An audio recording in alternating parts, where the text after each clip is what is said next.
বিএনপির ভাইরা এই কালপ্রিটকে যদি কোনো রকমভাবে বিশ্বাস করেন, বিএনপির কফিনের সর্বপ্রথম প্যারাক এই কালপ্রিট মারবে। ও হচ্ছে বাংলাদেশের নাম্বার ওয়ান এক কালপ্রিট। তুমি শেখ হাসিনাকে দেশ ছাড়তে বাধ্য করেছো, তুমি তারপর তুমি সাধু সাজো, দরবেশ সাজো যে আমি একটু মাপ চাই, আমি একটু অনুতপ্ত হই আওয়ামী লীগের প্রতি। আওয়ামী লীগ ওরকম রাজনীতি করে না।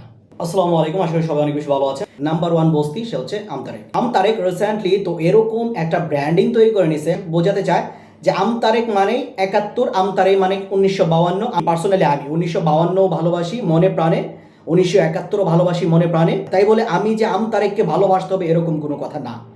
আমতারেককে আমার ব্যক্তিগতভাবে খারাপ লাগতেই পারে, হ্যাঁ, তবে আমতারেককে ঘৃণা করা এই মানে না আমি যে 1952কে ঘৃণা করি বা 1971কে ঘৃণা করি, তা কিন্তু না।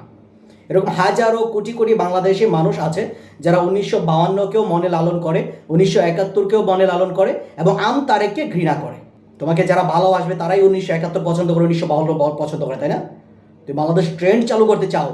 বাংলাদেশে এখন এরকম একটা অবস্থা হয়েছে, আমতারেক কোনো পোস্ট করলে কেউ যদি তার পোস্টে তার কোনো রিয়াকশন করে, তাদেরকে বলে যে রাজাকার, 1952 পছন্দ করে না, 1971 পছন্দ করে না। মানে আমতারেককে ভালোবাসলে 1952 পছন্দ করা, 1971 পছন্দ করা, এটাই কি ট্রেন্ড? আপনারা প্লিজ ওকে কোনো রকমভাবে সঙ্গ দিয়েন না।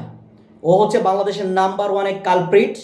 এরকম কালপ্রিট আপনাদেরকে আজকে একটা কথা বলি, ও জুলাই আন্দোলনের জুলাই যোদ্ধা হিসাবে ছিল না? শেখ হাসিনার বাবার 32 নাম্বার বাঙ্গার সময় সে কিন্তু সেখানে ছিল না? এখন সে সেগুলোর জন্য অনুতপ্ত, কারণ ভালোভাবে জানে শেখ হাসিনা যদি আসে শেষ করে দিবে।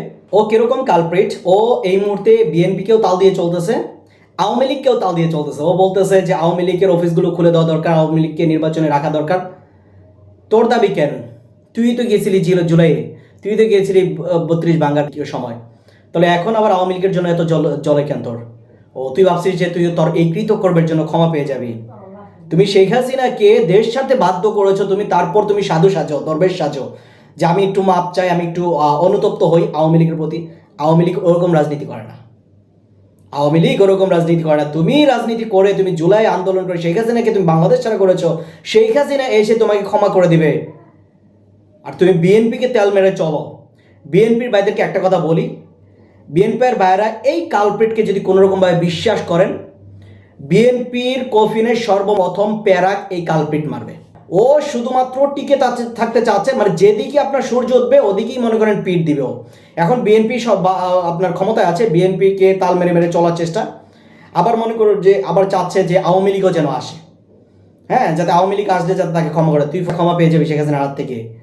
হ্যাঁ, শেখ হাসিনার বাবার বাড়ি ভাঙার সময় তুমি সাথে ছিলা, তুমি জুলাইয়ে ছিলা, তুমি শেখ হাসিনার হাতের থেকে ক্ষমা পেয়ে যাবা। তোমার মতো কালপ্রিট, তোমার মতো মির্জাফর বাংলাদেশে দ্বিতীয় নয়। যার নাম মির্জাফর রাখা হয়েছে, যাকে আমরা মির্জাফর হিসেবে চিনি, সেও তোমার মতো মির্জাফরের কাছে ফেল করে যাবে। কারণ শেখ হাসিনা শত্রুকে ক্ষমা করে না।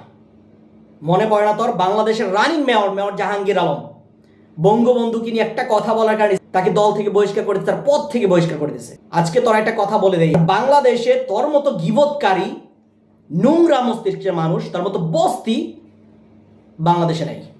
আমি 1952 ভালোবাসি, 1971 ভালোবাসি, তাই বলে আমার আমতারেককে ভালোবাসতে হবে এরকম কোনো প্রশ্ন নাই, আর এরকম কোনো কথাও না। আর আমি আমতারেককে যদি ঘৃণা করি তার মানে আমি 1971 ঘৃণা করি, 1952 ঘৃণা করি, এটা যারা মনে করবেন তাদের সুশিক্ষার অভাব রয়েছে।